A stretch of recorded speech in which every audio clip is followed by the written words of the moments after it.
एक पिता एक बार बहुत ही बीमार था। पिता ने मरने से पहले अपने बेटे से कहा, देखो बेटा, ये घड़ी मुझे तुम्हारे दादाजी ने दी थी। ये घड़ी मेरे दिल के बहुत करीब है और ये घड़ी 100 साल पुरानी है। तो बेटे ने अपने पिता से पूछा कि ये आप मुझे क्यों दिखा रहे हैं?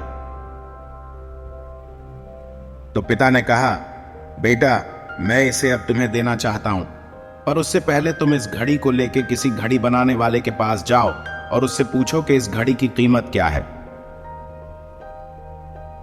उसके बाद बेटा घड़ी बनाने वाले के पास जाता है और उससे घड़ी की कीमत पूछता है। तो घड़ी बनाने वाला उस घड़ी को परख कर उस घड़ी की कीमत 200 रुपए बताता है।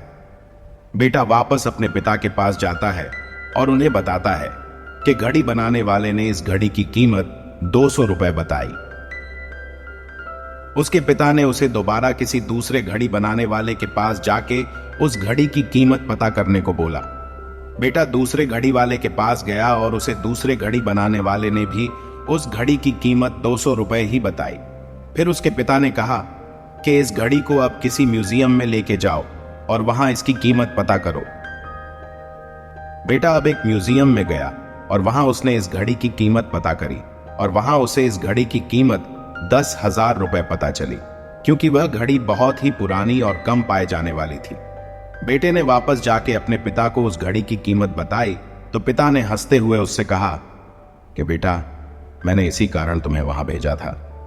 पिता ने उसे समझाया कि मैंने इसी कारण तुम्हें वहां भेजा था ताकि तुम्हें पता चल सके कि हर किसी को हर चीज की सही अहमियत पता नहीं होती। हर चीज की एक सही जगह होती है।